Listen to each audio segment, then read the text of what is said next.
She wasn't just a background singer, she was the feminine force that changed the Grateful Dead's entire sound.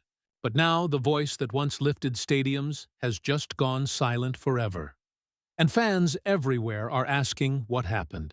Donna Jean Godchaux MacKay, the legendary vocalist who helped define the Grateful Dead's 1970s era, has passed away at 78. According to the family, she died Sunday, November 2, 2025, at a live hospice in Nashville after a long, painful fight with cancer. No drama, no chaos, just a quiet goodbye, surrounded by the people she loved most. The room was calm, family at her side, a soft final moment, after years of quietly battling cancer away from the spotlight. No live streams, no dramatic press statements, just dignity, silence, and closeness. People who were with her in her final days say she stayed graceful, even when her body was failing. And that's what's causing fans to pause today. Because the woman whose harmonies once shook arenas didn't exit this world with noise. She left with peace. But her voice wasn't always peaceful. In 1971, this quiet Alabama woman walked into a world no woman had ever stepped into before. The most aggressively male rock touring ecosystem of the 70s. The Grateful Dead weren't just a band. They were a culture, a traveling universe, a cult-level community. And yet she found a place inside it instantly.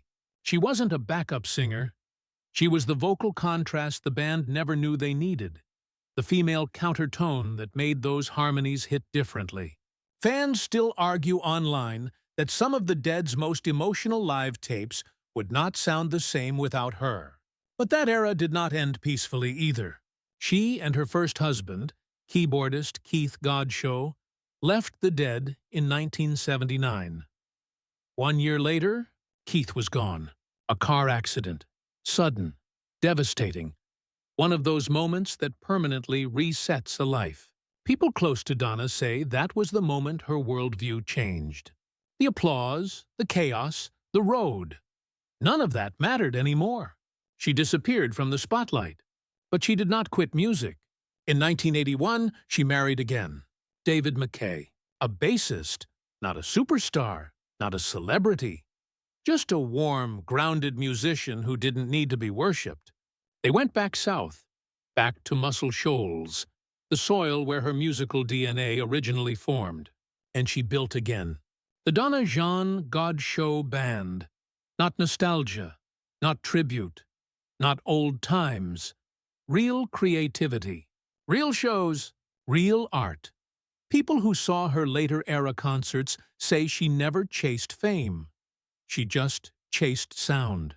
She is survived by her husband, David MacKay, her son Kinsman and his wife Molly, her son Zion Godchaux and his son Delta, her sister Gogi Clark, and her brother Ivan Thatcher.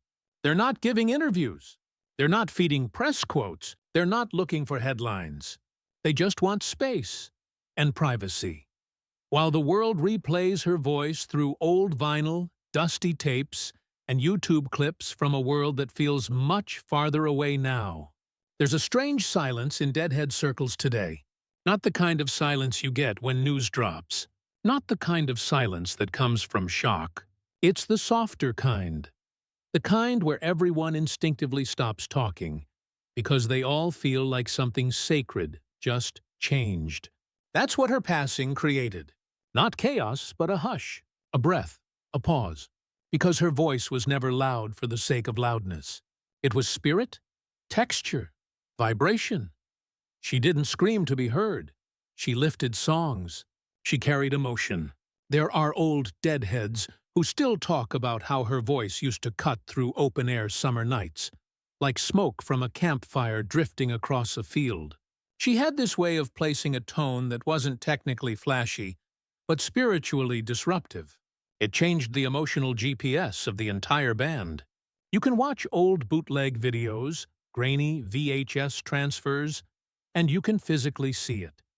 The exact moment she locks into a harmony and the room shifts. It's not dramatic. It's not theatrical. It's sensory, like feeling wind change direction. You don't see it, but you know it. And what's haunting about tonight is that thousands of fans are going through old recordings just to hear those spots again. There's this awareness now that every single recording from the 70s that includes her voice is not just a performance. It's a timestamp, a captured moment where her soul was preserved inside tape hiss and analog imperfection. And that's what makes her passing feel especially heavy tonight. Because dead culture is a culture of memory. Live recordings, tapes, bootlegs, not polished studio illusions, but the real, messy, human version. The kind of music that is alive because it wasn't pre-calculated.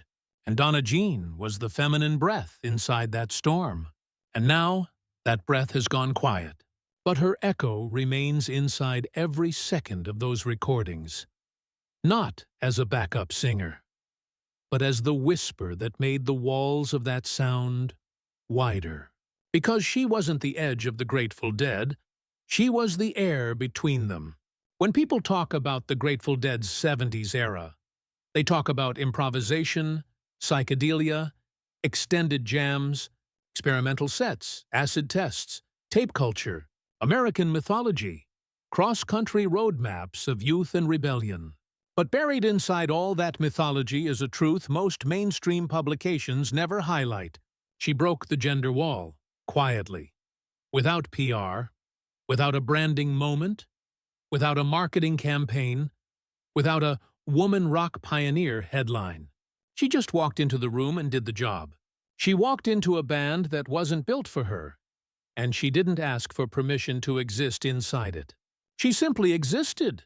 And that existence changed the arithmetic of the entire sonic formula. She took a place that wasn't reserved for women and turned it into a space that now can't be imagined without her. She didn't fight for recognition, she embodied it. And today, that's the part people are finally seeing clearly. Her passing reopens a conversation not about nostalgia, but about authorship. Who creates the DNA of a sound? Is it the obvious people? The ones who lead songs? The ones who write chord charts? The ones with the spotlight on their face? Or is it sometimes the ones who slip their energy into the spaces between notes, into the harmonies, into the emotional subtext, into the invisible structure? Because if you remove her, the 70s dead sound collapses into a different shape. It becomes mathematically different, emotionally different, historically different. She didn't decorate the band. She completed it. This is why fans are posting tributes tonight that don't sound like normal RIP posts. They sound like people losing a geographical landmark of their youth. Like a highway sign they used to see on every road trip suddenly disappearing. Because her voice was not just part of the past, it was a location in memory. And now, the world has lost that location in the living present, but the maps remain. The recordings remain. The vibrations remain. She didn't chase fame. She became a frequency. And frequencies don't die. They return. Every time someone presses play, her voice may be gone. But dead fans say her echoes will never fade. Will younger music listeners ever truly understand what she did for rock harmony?